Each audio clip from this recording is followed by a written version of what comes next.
Hey, it's Todd Duncan. Welcome to the Where Success Happens podcast. I'm coming to you from my desk in Newport Beach, California. And as is always the case, we endeavor to have conversations with winners in life that have lessons to teach and stories to share. And it is no different today with our time that we're going to be spending with a really cool dude. His name is Steve Kiles.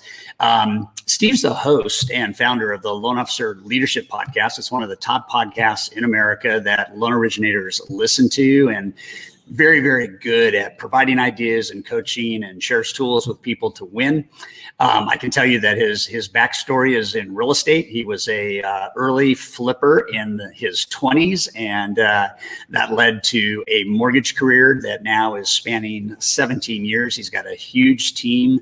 Does a great job. He's coming to us out of Houston, Texas, where he serves the Houston community. He is the husband to his best friend. I love this part, Stephanie.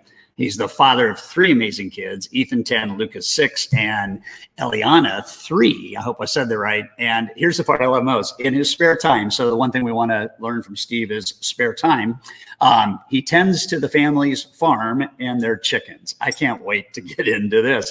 So welcome, if you will, to our podcast from Houston, Texas, and Movement Mortgage, Steve Kiles. Man, Todd, brother, what in the world? Hey, listen, so we got to tell our audience, the last time this happened, I got the privilege of introducing you. Man, I'm thrilled to be here. You know, first off, let me just say thank you. Not only have I known about you for so long in the industry, you're a titan in this industry, man. I can remember when I got into the business, your books that you had written, the content you're producing, still to this day continues to give me great insight. And man, I just appreciate you. You know, I the other day, I even texted you. I lost my dad last year, and I remember the episode you did, a tribute to your dad. I texted you, and I said, bro, that was the most heartfelt, it just moved me. And when my dad passed last year, and just even 30 days ago, I just said, I got to do a tribute to my dad finally. And you know, you're such an inspiration. And not only that, you're a thought leader, man. The last time we talked, I must have taken 3 pages of notes, and you were talking about the gap, and, you know, last year was a gift. And I'm like, guys, if somebody's not jotting this down, this is like every other word. It's tweetable. It's like, we got to go, man. It's good. So listen, as a friend and just a fellow communicator and influencer, I'm just honored to be with you, man. I love what you're doing. Well, I love our connection. You know, it's so cool. We know in life, don't we? When you meet somebody and there's a connection, and you cherish that. And I felt that way about you from the start. And, you know, I watched a couple of videos that you had produced, and a couple of messages that were, including some commentary from John Maxwell on success and significance and just the power of that. And I knew that when I wanted to do this podcast with you, it would be really unique. What I didn't know is an hour ago, I was studying your bio and some things that I saw. And I remember a comment that, you know, that you really gave credit to your dad and for the way he led the family, and the fact that together you guys broke the poverty cycle and the physical abuse cycle. And there's got to be a story there. And I really don't know where we want to start, but I like the idea that our fathers and our mothers, but our fathers have given us permission to do something that is real and significant and to seize that. So tell everybody just a little bit about your backstory, and then we'll get into some cool Hey, well, Todd, and you know what's interesting is what I realized. So my dad unexpectedly died last November. And you know what, in reflection, in looking back, death really makes life more clear. And some of the things about legacy, you know, and some are unknown. And here's what we found out. Dad was the son of 6, a poor dairy farmer. And I knew his dad, which I didn't know him very well, was a violently abusive alcoholic. And what I didn't know was he was so abusive, he would literally whip the kids with barbed wire. Now, put it in that letter that I sent you. It was just, but no, I mean, it's just that old school 1950s mentality, mean, angry. And here was what was so cool. A bus driver with a small Baptist church happened to find a bunch of kids and bring them to church when he was 7 years old. And that was the first time he felt hope that there could be something better. And that was the marker in his life. And listen, Dad didn't just go in and say, I'm going to leave a legacy and change lives. But sociologists tell us that even the most introverted person will influence over 10,000 people in their lifetime. Wow. And what happened was it was one choice after another. Like, let me give you an example. And this is something that became clear. When I got married, I watched my parents. There was never a way out, only a way through. And their marriage wasn't perfect, but he taught me that we've got a way through. And so because of the choices he made, and I think God's grace, here's what the coolest thing was, Todd. We didn't even realize it at the time, but my dad was in the restaurant business after he got out of the military, found his gift, found his calling, loved people, became one of the best in our area. So when speakers would come in, we had Joyce Meyer and TD Jakes and business leaders come in, he would be the one they would call and say, we want you to cater the events. And he would cater the events. And I always wondered as a kid, Todd, why isn't Dad seated at the table? As a kid, you're like, man, I want my dad. Why isn't he at the table? Right. And what I learned in reflection was his gift of humility without position gave us access, which changed the trajectory of our lives. And sometimes what we put to the side and say, oh my gosh, he should be on the center stage. Well, that wasn't his gift. His gift was service, hospitality, and making every person that walked in that room feel loved and accepted, regardless of class, regardless of race, regardless of industry.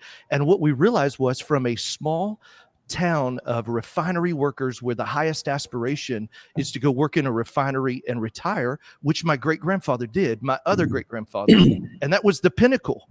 He gave us access to some of the best thought leaders who said there's more. There's no ceilings. Be all you can be, and literally you can physically change the world one life at a time. Man, but all that came in reflection. Hey, and I'll tell you, a lot of that came after I listened to your podcast. It moved me when Dad died. I literally went back and found your podcast again, and I just thought, man, what a great tribute. And that's what I did was I did a letter of the heart in the cutting board. And I just said, I'm going to give every close client I have a letter of the heart that tells my dad's tribute.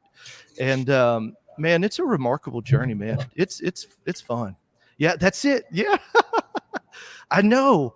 But what a special gift. Even in death, my dad's life will continue to make an impact. I've so enjoyed just looking at this and reading the story on it. And, it's got implications of obviously client loyalty and things like that, but it's so much deeper knowing that there's this story tied to it. And I think what's interesting for me is even when I recorded that podcast on my dad's passing, it ignited a fire in me to just, how do I set PRs, personal records, as a father, and I think I've done a good job to be a father of purpose, a father of values.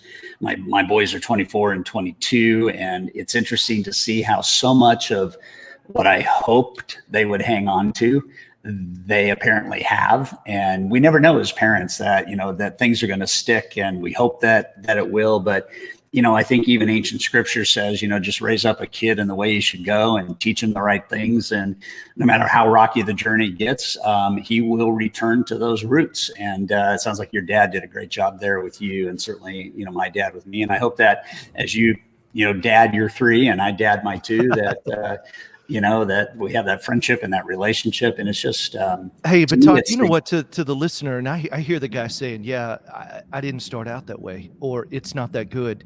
What I would challenge you is there's always hope for reconciliation. And what, literally, so Todd, I'll tell you how vicious, and I believe there's several things, like paradigms in our lives.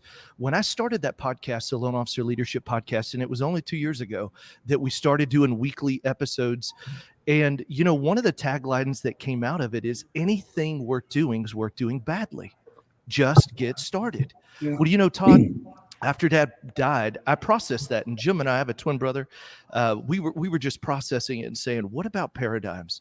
And I realized that there was a paradigm that had come from being a young boy, even at the restaurant. I can remember at like 13 years old, we went to the restaurant. You wanted to see dad, you had to be at the restaurant because he's just an old school hard worker. Like people say, what did you do for fun? I worked. What'd you do for fun? I worked. And some kids went fishing, some went hunting. My dad just worked. And I'll never forget, he said something, and he didn't even mean it ugly. He just said, son, anything we're doing, son, you got to do it right. Yeah. And I didn't realize at that point how vicious the enemy is.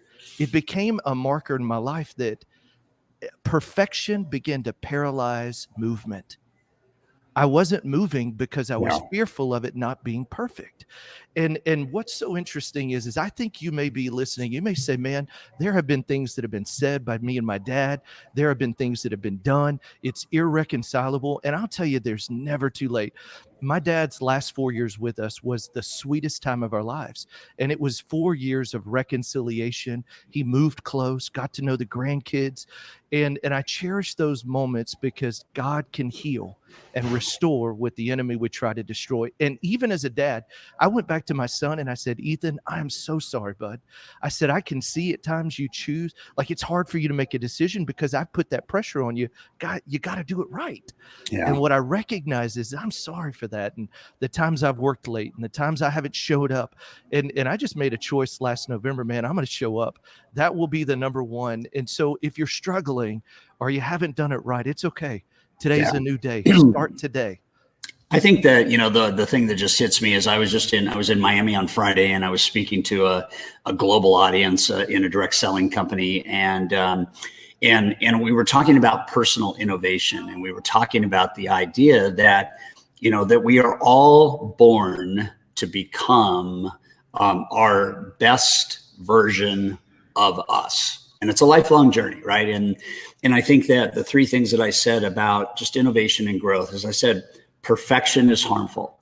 And one of the keys to innovative living and one of the keys to self-realization and joy and internal beauty is the idea that you get more focused on, am I going the right way? Yeah. Versus have I arrived at the right point? And so direction is far more important than perfection. And I think that one of the great things that Andy Andrews talks about, and certainly John Maxwell talks about, is this idea of personal forgiveness, and the idea that that perfection is harmful, progress is healthy, but growth is optional.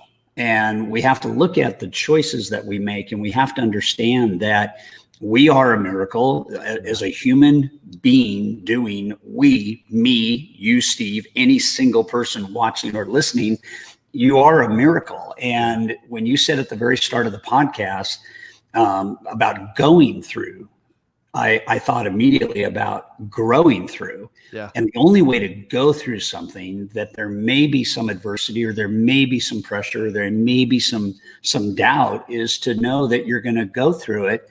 And if you have the right attitude, you're going to grow through it. And so when you have that filter, nothing is negative. Everything that is a quote mistake or anything that quote that is a failure is actually a good thing for you as a human being, for me as a human being to develop. I mean, I mess up every day. I lay my head on the pillow and I think about my day, and there's probably not a day where there's not at least one do-over I'd like. Something I was a little harsh, or I was a little fast to, or I didn't quite give that workout what I needed to, or I cut my ride short for whatever reason, and personal grace, hugging yourself, realizing that you are, as John Wooden says, a masterpiece in progress. Yeah. And just choose that. Choose your own greatness and choose to behave in a way where you are present, because full engagement, being where you are and being present really, really matters. And then if you're okay understanding, when we did a podcast, a couple of, I think it was middle of the year last year, we were talking about the initial impacts, I think, of COVID and things like that. That fear is a choice, fear is a word, fear can empower or disempower. What I said to everybody is there's a silver lining in every single gray cloud in your life. And all you got to do is be patient to see it develop and realize that it's there. And then you can level up, you can go to the next level. And hey, well, Todd, one final thought. If you don't have an attitude towards progress is helpful, perfection is harmful, you will start to develop the wrong thinking up here. So go ahead. Man. Well, I just think you're right on. I love you just said that present matters more than perfection. Yeah. And what COVID did, it's an interesting thing. So I've got a twin brother. He and I were just talking about this literally this last week. COVID didn't cause our marriage to struggle. It just exposed the cracks in our marriage. Mm-hmm. COVID didn't cause my kids to have a tougher time. It exposed the areas where we need to work on it. And here's what I was encouraging my team this week. I've got one of the girls on my team. She's going through a tough time. And I just told her, I said, listen, I believe there are times in our lives where the Bible says that when you've done all you can do, just stand. The fallacy is, I've got to keep advancing every day. And I love James Clear's book, 1% Better Every Day. I just want to get 1%, 1%. What a great concept. But I told Summer literally yesterday, we had this conversation. I said, girl, sometimes in your life, you just have to stand. Yeah. That's the win. It's not advance. I'm not trying to take ground. I'm not trying to make ground. Listen, when Dad died in November, I had no idea the 90 days of grief I would go through. I thought I would get better faster. Yeah. And I'll tell you, here's what we've learned about standing. You can make it through if you'll do a couple of things. Who you're tethered to matters. So when you can only stand, but you got to be in arms with somebody who can stand with you, period. I went through a dark day 2 years ago, and man, Todd, I can't imagine where I'd be if I had gone through that event and that season 2 years ago without being tethered to Stephanie, my wife, and my twin brother, Jim. And I'm telling you, I couldn't advance. I could just stand. But here's what we learned. If I'll live clean, I'll live close, and I stay tethered, I can make it through. Yeah. And that's what's so important is in this season right now, you know, even with our kids, it's like, hey, you're going to make bad choices and I'm going to raise my voice, but just repent quickly and just say, tomorrow's a new day, man. Here we go. I'm going to show you what it's like to be humble and repent all the time. Like, I'm so sorry. I believe I know what God's placed in you and I know what he's called you to do. And so just forgive me and let's keep moving. So, but it goes back to the forgiveness. What you just said, it's the personal forgiveness. It's not perfection. My grandmother and some of you will get this, others you'll probably have to look it up and either download the app or just watch a couple of YouTube videos. But my grandmother used to say to me when we would visit, like, I remember looking at her and I was using an Etch A Sketch, and Etch A Sketch was the red thing with the two I know what it is. I know what it is. You turn the knobs. And she looked at me because I got frustrated. I said, "Oh, shoot." And she goes, "What's up?" And I said, "I went left instead of right. I made it." And she goes, "You know what? The beautiful thing about an Etch A Sketch is just shake it up and start over." And, I think the idea that every morning we get new mercies, we get new opportunities. Every day is a day of freshness, and we get to decide how much of yesterday we bring forward. And, my experience with so many people is that they're tethered to the past and the mistakes and the lack of personal forgiveness instead of being tethered to the hope and the faith of a creator and the people that want you to win. And I think that, my dad said to me when I was 16 years old, he said, "Dude, there's 3 guys you're running with right now that if you keep running with them, you're going to end up in jail." I said, "What are you talking about?" He goes, "Gary, Patrick, and Gene. I predict that they're not going to go anywhere in life and you're going to go somewhere, but you're going to get there faster if you don't hang out with those guys." And I'm going, whoa. And sure enough, 10 years later, 2 of the 3 are in jail and 1 OD'd. And I'm going, wow, and here I am 45 years later, thank you, Dad, for that. Because who you are tethered to helps you through any time of difficulty. And we all need those bookends. We need those guardrails. We need, the people that can keep us positive in the midst of challenges. And so what's been just in business, let's switch to business. What's one of the greatest challenges you've had in business and how did you fix it? How did you solve it? Just what comes to mind? Yeah. Man, that's a great question. It probably goes back. And I'll tell you what we did was, it goes back to what you've been talking about right now, which is paradigms. And our goal has been to scale growth in the last 12 months, and we continue to scale. And I've got some great goals and where we're going. But you know what we've had to do, Todd? We had to let go of paradigms we didn't even know we had. So let me give you an example. What if I hire somebody and they don't work out? what if I hire somebody and hiring them doesn't cause, it doesn't give us the lift in business. And now I've got extended expenses. I've got a branch that's less profitable. We're making less profit. It's the paradigms of past failure that say, what if? So here's the way I literally told my market this last week. I don't want to live in the fear of what if. I want to live in the possibility of what could be.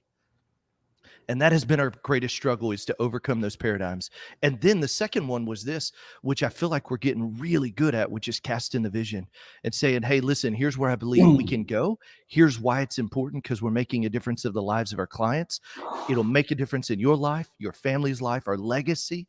And so I think that's probably been the greatest challenge, is helping the team join me on the journey and believe, you know what, we were there, we're here, and we can go there.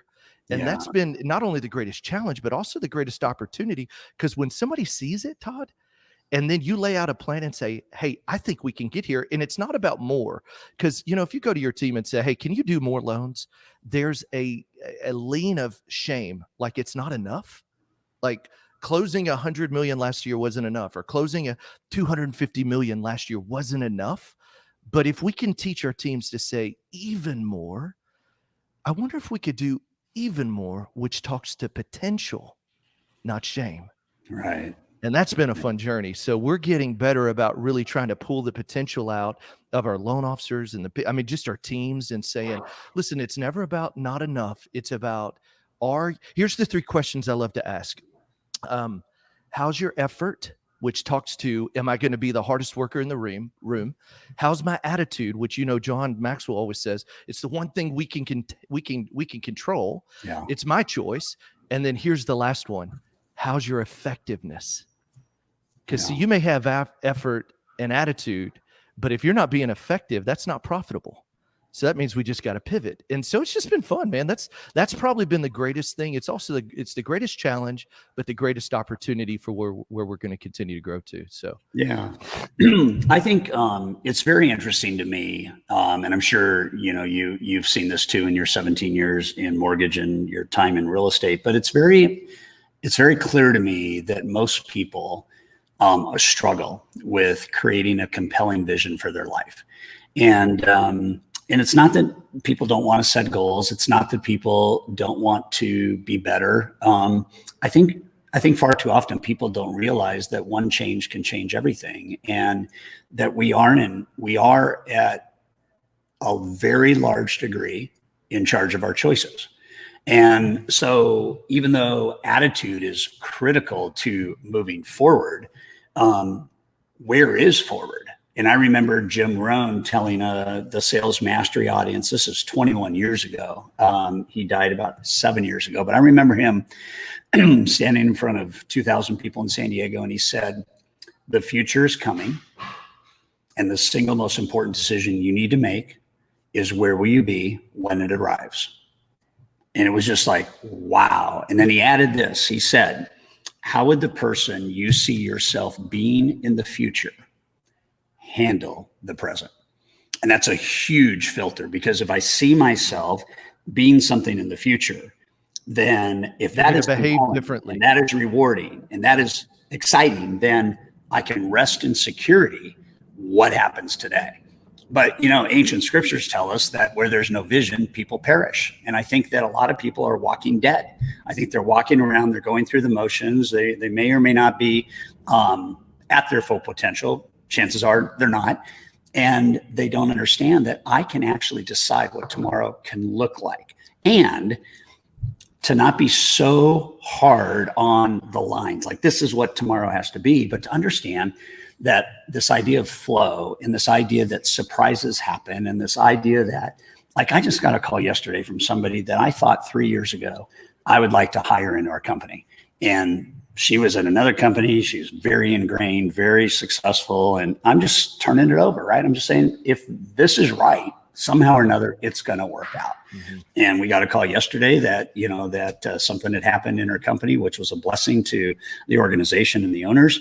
And it looks like all of a sudden she's there, and wow, she's open. And it's, and so we have to pay attention to all the signals that God and this universe and this planet throw our way. And we've got to have this awareness that, and I believe that personal innovation starts with understanding that everything happens for a reason.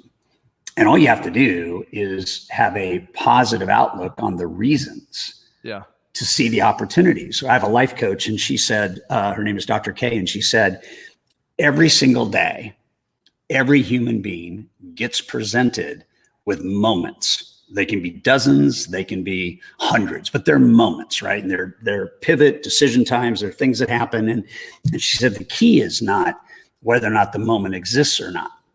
The key is, how do you go through the moment? Because how you go through the moment determines who you become on the other side. And we have to have that attitude that there is gift presented to us all day long in what happens. And that desensitizes the pain that comes through perfection, the shame and the guilt and all this. If we can just be open to, wow, that's interesting. I wonder why that happened. Hey, that's I'm curious about that. Curious George, right?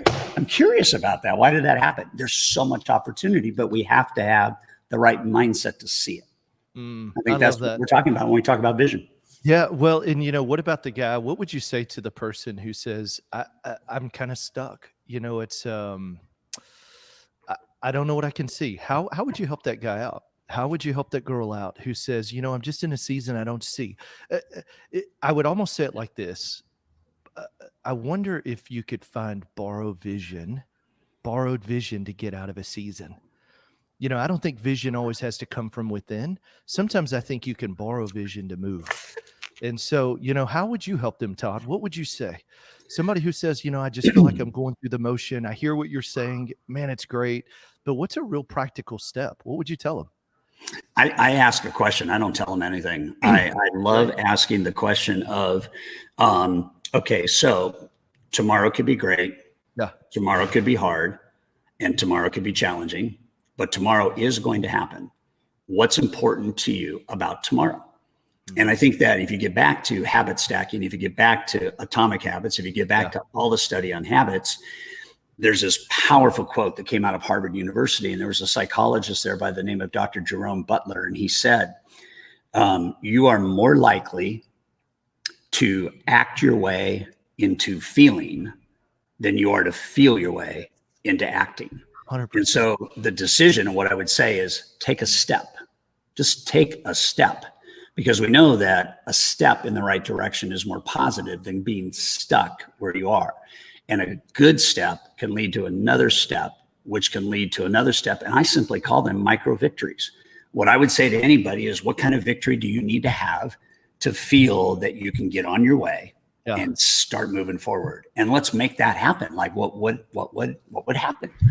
And I think the interesting thing here, and I had a riff last week about a 13-minute podcast that I laid down, and I was just talking about, you may even know this. I was on the way to the office and I was listening to Sirius XM, and there was a song that came on by a band, Casting Crowns, and the song was Slow Fade. And the whole lyrical involvement of that podcast, of that song, is that families don't crumble in a day. People don't crumble in a day. Your health doesn't crumble in a day. Wow. Your finances don't crumble in a day. It's a slow fade. And the opposite is true, that if it can be a slow fade by taking my eye off the ball every day, it can also be slow growth by putting my eye back on the ball every day. And that's all it is. It's about understanding that our life is a reflection of the compounding effect of our choices and our decisions. And we can make new choices. We can revisit. Hey, but Todd, we got to tell people this too, though. It's not, you don't change everything at once. No. I think about this. Like I took my kids to the beach 2 months ago, actually a month and a half ago. So we're sitting in the beach in Florida. We got a condo, craziest thing. Kids are in front of us. We're staying on the beach. And all of a sudden you look up and the kids are half a mile down the beach. They didn't swim half a mile down the beach. The current of the water took them half a mile down the beach. And I think about life like that. You walk out straight into the beach water and you think, man, that's great. But what you don't realize is life doesn't move like, it's not horizontal. I mean, it is a fighting tide every day. So that's why even if you just stand, you'll take ground because you're not losing ground. Hey, Right. let me give you an example of what I just did. And this is personal. A buddy of mine, I'm 220 pounds. My ideal weight's right at 200 pounds, 190, whenever I'm fit. I'm not real fit right now. I got the COVID couple of cheeks and all that good stuff. But what's interesting is we both just said this, look, June 1st, let's drop 7 pounds. July 1st, let's drop another 7 pounds. And Todd, here's what I realized. Like for me personally, and I'll just share my story. I tend to go into adrenal fatigue because of how fast I run. I just run different, man. I'm built to run. Like I always hear, like you may be, a lot of guys are smarter. They're just not going to work harder. So I tend to lean into that adrenal fatigue where I recognize I needed some more testosterone, some all that good stuff, vitamins and all that. So I just recognize this. Look, let me go get help from the doctors. Let me get what I need. And you know what, Todd, what I started doing is I hadn't been getting up early. So I just started trying to get up again. I didn't even go work out. I just started setting my alarm. And you know what? It's like, wow, dude, I can do this 4:30 call time again. I can do the 5 a.m. workout again. And for weeks, it was just, can I get up? Because really with a 9'6", 3-year-old and running at the level we are, it's tough. And you know what I've been doing? Just like you said, small steps. So I went and worked out one day and I'm like, dude, I can do it. And I let my body recover a couple of days and worked out another day. And it's not that I'm doing it like I've got these big bulging muscles, but if I'll even just try to get up, and then once I can start getting up, now let me go try to take a lap around the driveway. I mean, for real. Yeah. And then from the driveway, let me just drive to the gym. From the gym, let me get in the gym. And it's this little progression over time where it's like, man, I'm eating better. I'm feeling better. But I didn't try to do it all at once. I just wanted small steps. And I think in our lives, that's where we got to look at it. You know, if you're an originator closing 2 loans, how do you get to 3? And it's usually not a how, it's usually a who. It's team members and having people with your process. If you're an influencer and you want to say, well, how do I make an impact? I didn't get a chance to tell you this, but you asked what was the greatest challenge and the greatest victory in my business. I said that in the mortgage side. Thousands and thousands of downloads later. I mean, it's so fun to see what's happening. You know, Todd, my greatest struggle in the beginning was just doing a podcast every week. That was hard. Yeah. Every week I got to drop a podcast. And if you go back and listen, some of them are really bad. But it goes back to, it didn't matter the quality because we get paralyzed in the fear. So I think half of the battle is baby steps, but consistency over time is a greater mover of your life than trying to do a whole bunch at one time. I love, there was a quote or somebody said, hey, we take for granted what we can do in a lifetime, and we put too much emphasis on what we can do in a year, something like that. And I thought, how powerful is that? You know, I think I can change the world in a year, but if I just do a little bit at a time, I can do a lot more in a lifetime. Yeah. So. Yeah. It's a great reminder. And, you know, I remember early in my career, I was studying Brian Tracy and Zig Ziglar, and Zig used to say, you know, you're not setting your alarm clock, you are setting your opportunity alert. And if you just understand that every day is fresh and every day has new opportunities, and you just start doing it and you see it as an opportunity. I used to tell people, you know, sleeping is a learned behavior. Waking up is something that's a little bit more challenging. But if you know why you're doing what you're doing and you're excited about doing what you're doing, and you wake up at like 4, you wake up at 5, get up, turn the light on and get up and get acting. And this gets back to that quote. You are more likely to act your way into feeling motivated than you are to feel motivation to go act. So, hey man, 35 minutes later, here we are. And what is your, like, if there's only one thing you can share with anybody that you feel is a tectonic, purposeful, like, lesson or piece of advice, how would you take us home on this? Man, I would just tell you anything worth doing is worth doing badly. Yeah. You got to just get started. And the second thing, and I know you only said one, is tether to the right people because they'll help you. Yeah. Yeah. That's why I love you, brother. I mean, I'm telling you, you make me better. And even, hey, and I'll even say this, even if it's from a distance, because there are people that have helped me be better from a distance that are now becoming great friends. Yeah. And so just stay tethered, man. And I love what you're doing, Todd. Thank you, brother. I love you. And this was everything I wanted to be, straight from the heart and beautiful. And so Thanks, man. And you guys, if you are into being your best, man, start listening to the Loan Officer Leadership Podcast. And, I promise you that everything we do is going to help you understand where success happens. And Steve's one of those guys that can help you out. So thanks for listening. Share this if you're a sales leader. Share this with all of your teams, your ops teams, your sales teams.